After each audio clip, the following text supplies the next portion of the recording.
Ibu negara telah menemukan pengganti dengan penampilan yang sama persis dengannya.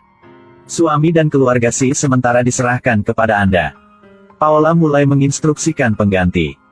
Gaya berjalannya harus elegan. Gaya rambut, riasan harus cocok. Ia harus mengetahui dengan spesifik dan detail semua anggota keluarga. Namun, orang yang mengganti hanya bekerja selama beberapa hari baru saja. Telah ditembak peluru saat upacara. Nyonya Paola mengetahui hal ini melalui televisi. Berita mengejutkan ini masih tidak bisa mempengaruhi mood hangout-nya. Dan Doria, orang yang mengganti, saat ini ada di rumah sakit. Suaminya, Presiden Carlos yang selalu berada di sisinya. Dia akhirnya bangun. Tapi kepala pelayan, yang tahu bahwa Doria adalah pengganti maka ingin membunuhnya. Untungnya, pada saat ini Presiden Carlos masuk ke kamar. Oleh karena itu, rencana ini tidak bisa dilakukan.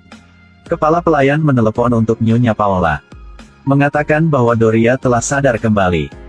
Paola merasa terancam. Pada saat ini, tiba-tiba beberapa pria dengan senjata menyerbu masuk ke dalam rumah. Paola buru-buru bersembunyi. Dia berlari ke lantai 2. Melihat-lihat. Menemukan bahwa semua tempat ada penjaga. Dia tidak tahu di mana harus bersembunyi. Pada saat ini, seorang pria dengan pistol naik ke lantai 2. Paola takut hingga tidak berani bernafas. Dia tak berani mengeluarkan suara. Untungnya, dia tidak terdeteksi. Setelah pacar gelapnya kembali. Tindakan dan kata-kata Gonzalo yang tidak biasa membuatnya Paola mencurigai serangan mendadak itu ada terkaitnya dengan dia. Hari itu, saat Gonzalo dalam keadaan koma, dia telah mengikatnya. Keduanya berdebat bola-balik. Pada saat ini, ada berita. Istri presiden telah membantu para orang yang mogok. Paola segera memanggil kepala pelayan untuk mengonfirmasi. Ternyata, Doria telah pulih dan keluar dari rumah sakit. Dan kembali ke mansion. Semua orang berdiri di samping bertepuk tangan. Selamat datang kembali Nyonya Rumah. Doria mengungkapkan identitas aslinya. Dengan pelayan yang dekat. Pada waktu yang sama memanfaatkan tengah malam, dia telah berganti pakaian dan melarikan diri dari mansion. Kemudian secara tidak sengaja bertemu sekelompok orang yang mogok. Kepintaran Doria telah menetralkan bahaya. Karena dia dulu memiliki pengalaman sebagai jurnalis. Jadi selama konferensi pers, dia menjawab pertanyaan wartawan atas nama orang-orang ini. Di tempat yang lain, Paola sangat marah karena Doria berani melakukan ini. Pada saat yang sama, dia semakin curiga pada Gonzalo. Sementara pikirannya dalam kekacauan, dia telah menembaknya di kaki. Paola ketakutan buru-buru menghentikan pendarahan untuk pacar gelapnya. Setelah itu, dia berniat untuk segera naik ke kapal dan melarikan diri. Tapi dia tidak bisa membeli tiket. Jadi ia harus kembali. Sampai malam, dia datang ke tempat yang Gonzalo dikurung. Dia diikat, kakinya terluka oleh peluru. Karena tidak ingin meninggalkan akibatnya. Jadi Paola memutuskan. Meskipun menyayat hati tapi tidak menyesal. Dia melemparkan pacar gelapnya ke laut. Kemudian kembali ke mansion. Mulai merapikan semuanya dan bersiap-siap untuk pulang. Duduk di pesawat, Paola minum banyak alkohol untuk menenangkan dirinya. Tapi ketika dia turun dari pesawat, beberapa orang mengenalnya sebagai istri presiden. Staf keamanan sangat kejutan. Dia buru-buru melaporkan dengan atasan lalu biarkan dia menyelesaikan bea cukai. Paola sementara kembali ke rumah lamanya. Malam pertama, dia menemukan bahwa seorang pria memanjat tembok untuk menerobos masuk ke rumah. Jadi segera mematikan lampu. Paola tak mau orang lain tahu dia bersembunyi di sini. Jadi dia dengan cepat mengambil pakaiannya dan mengemudi ke tempat lain. Kemudian menelepon kepala pelayan. Dia takut ketahuan. Oleh karena itu, perlu untuk segera menghilangkan Doria. 1 hari sebelum pergi, Doria menghadiri kegiatan di panti asuhan. Hamba telah menyembunyikan pistol di toilet. Keesokan harinya, dia bisa menyelinap ke aula berkat punya kartu reporter. Lalu beritahu Paola. Paola akhirnya bertemu Doria lagi di toilet. Ibu negara berubah menjadi pembersih. Ibu negara benar-benar memegang pistol dan mengarahkannya ke seorang wanita yang terlihat persis seperti dia.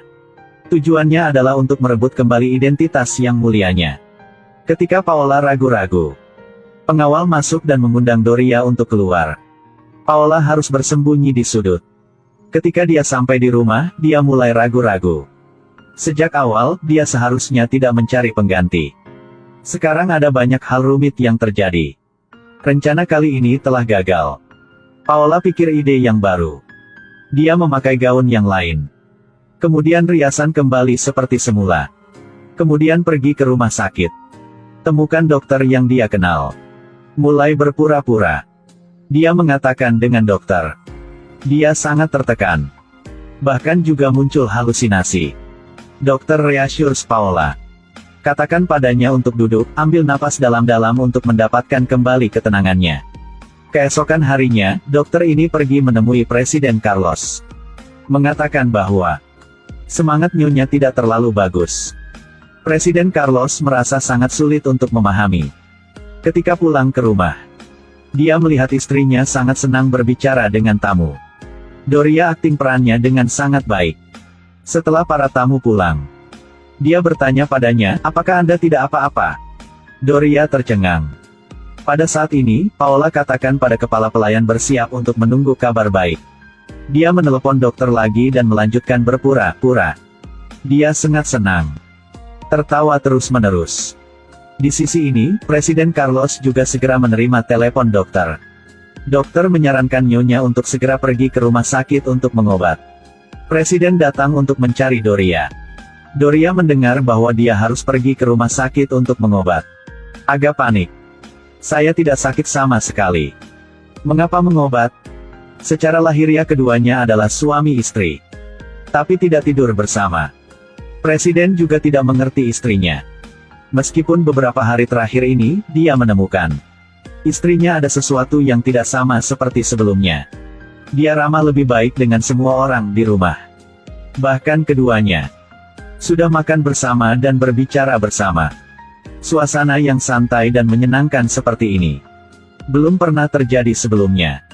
Tapi dia belum pernah memikirkannya. Wanita di depannya bukanlah istrinya. Ia itulah pengganti. Apalagi saat ini, dia juga memilih untuk mendengarkan kata-kata dokter. Doria terlibat pertengkaran sengit dengan Carlos. Dia pikir Carlos sangat TDK masuk akal. Jadi dia berbalik dan turun ke bawah. Nenek melihat mereka sedang tegang satu sama lain. Tidak tahu bagaimana menasihati.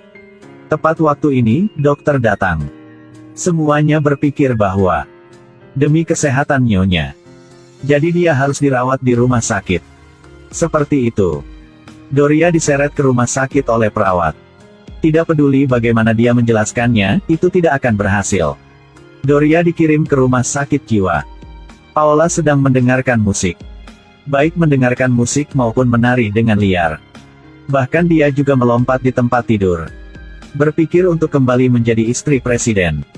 Suasana hati yang bahagia tidak bisa ditekan. Tim investigasi parlemen masih diam-diam menyelidiki pembunuhan sebelumnya. Mereka menemukan dalam dua interval yang dekat.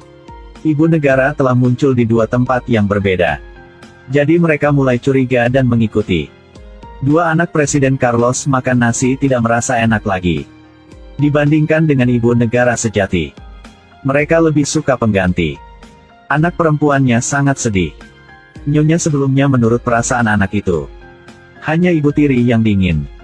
Dan Nyonya saat ini terlihat persis seperti ibu kandungnya. Pada saat ini, tim investigasi juga menemukan satu paragraf video wawancara Doria sebelumnya ketika dia bekerja sebagai jurnalis. Ditambah video kamera yang direkam sebelumnya. Mereka berspekulasi bahwa mungkin ada dua Nyonya yang identik. Nafa sangat terkejut. Memutuskan untuk pergi ke rumah sakit tempat Doria diobati untuk memeriksa situasinya. Paola sekarang sedang perencanaan dengan kepala pelayan dan hamba. Satu-satunya cara yang tersisa adalah membunuh Doria. Maka rahasia ini bisa dikubur selamanya. Hari itu, Doria menangis dan mengatakan dengan dokter. Dia sangat biasa. Dikurung di sini hanya membuatnya lebih gila. Pada saat ini, hamba Paola memakai baju dokter. Menaiki tangga untuk masuk ke rumah sakit. Pada saat yang sama, membawa pistol untuk bersiap membunuh Doria. Hilangkan bahaya. Pada saat ini, Nafa juga pergi ke rumah sakit. Juga Paola sedang membuka paspor Doria. Yang dia gunakan saat berlibur. Hanya perlu rencana untuk membunuh Doria dilakukan dengan sukses malam ini. Dia tidak akan khawatir lagi. Bisa resmi kembali menjadi istri presiden.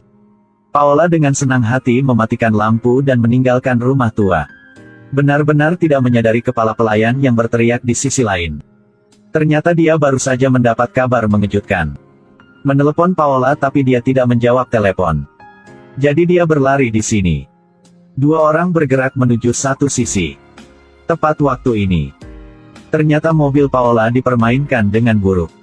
Keduanya terluka parah dan tergeletak di tanah. Di malam itu, impian Paola untuk kembali menjadi ibu negara telah hancur berkeping-keping. Adapun Doria, karena Nafa datang untuk menyelamatkan. Jadi dia lolos dari kematian. Nafa membawa Doria pulang ke istana presiden. Dia menceritakan semua bahaya yang dia mengalami. Presiden Carlos memeluknya untuk menghibur. Adapun hamba, setelah rencana untuk membunuh Doria dikalahkan, dia melarikan diri dengan cepat. Dalam perjalanan kembali, melihat bahwa orang yang berbaring di tandu adalah kepala pelayan. Jadi dia buru-buru mengikuti. Tanpa menyadari bahwa orang yang dimuat ke ambulans lain adalah Paola. Menurut paspor di tas Paola, dokter menelepon Ibu Doria. Katanya putrinya mengalami kecelakaan. Ibu Doria buru-buru lari ke rumah sakit. Dengan menyakitkan menatap gadis tak sadarkan diri di depannya. Tanpa mengetahui orang ini adalah istri presiden, Paola. Bukan putrinya, Doria.